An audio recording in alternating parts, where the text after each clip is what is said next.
Hello and welcome to another market update with Horizon Investments. I'm Austin Fitch and joined today with our Chief Investment Officer, Scott Ladner. Excited, Scott, to have you here today. There's obviously a lot going on from a market perspective. Let's maybe hit something that's most timely and relevant first. What do we make of the Fed decision and what do we think from a go-forward basis from a Fed perspective? Look, the Fed did kind of what we and most of the market expected them to do. They hiked 25 basis points. They recognized in the statement that there's some ongoing kind of financial issues like with the banks, and recognized that is going to probably tighten credit conditions, tighten financial conditions, do some of the work, frankly, for them, and just said, listen, we're cognizant of all those things. There's basically some cross currents. So kind of what they said in the statement was like, and in the press conference was, we've got this inflationary pressure still going on, but at the same time, we've got all this sort of deflationary pressure coming from the good side of the world, coming from housing and coming from all these banking crises that we've had over the last 2 weeks. And so those cross currents are giving them a little bit of pause in terms of like, how much further do we need to go? They're doing some of the heavy lifting for them in terms of like rate hikes and tightening financial conditions. And so just recognizing all that, recognizing the uncertainty that they're in, they're saying, listen, we're gonna hike this time, and we may be done, or there may be one more, but we're probably done. And we're going to leave rates here for the rest of the year, at least in their opinion right now. We don't buy that, but that's what they're saying. And just recognize that there's a very uncertain position, but one that the market's going to increasingly get comfortable with because they did take really swift action to stem the banking crisis. Yeah, no, you bring up the idea of the banking crisis. Obviously, we've seen Silicon Valley Bank, we've seen Credit Suisse within the last 2 weeks at this point. Scott, what do we make? You mentioned it's not 2008 again. Why do we think that's not the case? What's different this time around? And then obviously from a go-forward basis, like what else are we looking for that could be better, could be worse as we come out of this? Yeah, look, to be clear, Credit Suisse could have made this 2008 again. Part of the reason why this is not 2008 is because the nexus of the problems are in small regional banks. And the nexus of the problems have to do with deposit flight. And the value of the underlying collateral in those small regional banks is treasuries. The value of the collateral in these small regional banks has been going up these last 2 weeks. You don't tend to get banking crises when the value of the collateral is going up. Much like 2008, the value of the collateral was basically mortgage-backed securities. We all know what's happening with those. Those were going down.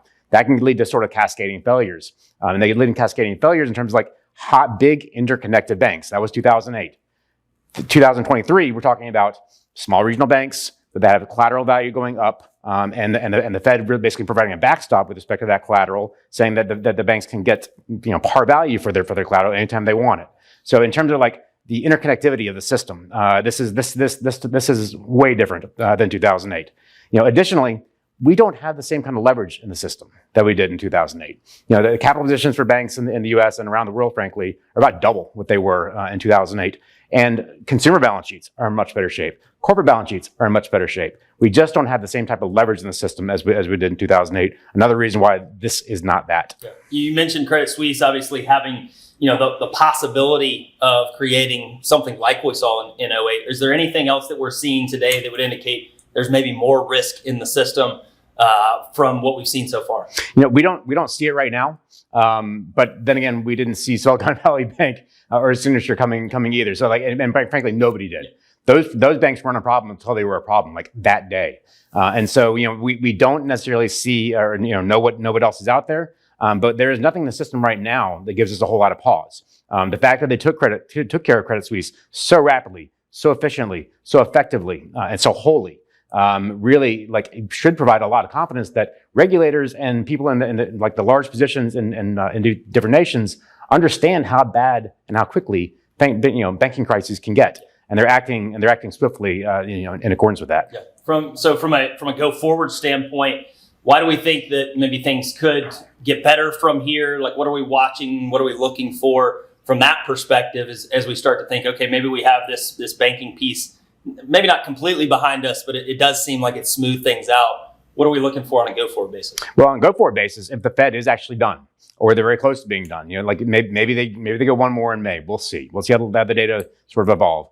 But if the Fed is done, and we have seen peak interest rates this cycle, all the data and all the research, we're going to be putting out some research here in the coming weeks that show pretty convincingly, after you've seen peak rates, it is sort of good times ahead for both bonds and stocks, but more for stocks, but for both asset classes.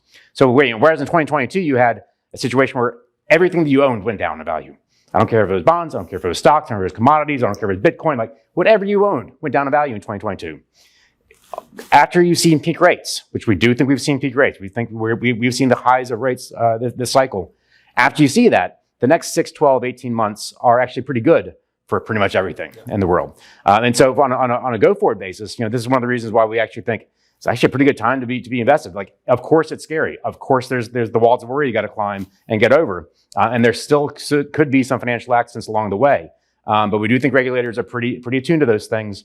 And we do think, if we have seen peak rates, it's probably a pretty good time to be buying stocks. No, and that maybe goes to the last question. Scott, something that we're getting on a pretty frequent basis with all the fixed products that we're seeing, whether that's an insurance product, whether that's a CD that's in the marketplace, and they're paying 4 or 5, in some cases 6%. Why is now a good time to be invested and not necessarily, focus on an insurance product or a CD, for example? Yeah, I mean, basically because there is a chance that we can avoid a recession in the United States. Yep. Now, it is not our base case. I mean, there is the base case needs to be that we will find some sort of mild recession, and we're certainly enduring a growth slowdown. But we're coming from such a hot nominal GDP starting point in terms of the nominal growth we're getting in this country. And yes, things are slowing down, but the consumer is also very strong. The consumer is also very employed. The companies are very strong. Earnings are very strong. We're not getting the earnings slowdown that everybody in the universe was predicting. And so if we're able to avoid a recession in this country, you're going to want to own stocks. Like, you're going to want to look back and yeah, we avoided a recession. We needed to have been invested. And so, that is one reason. The other reason is, again, as I said earlier, if we have seen the peak in interest rates, that does tend to be the sort of the all clear signal in terms of investing, broadly speaking. And so, yeah, you can get 4 or 5% in guaranteed products, certainly. You can get maybe, you might be able to get double or triple that in investor products if you're willing to take some risk. Nope, that makes sense. Really appreciate it, Scott.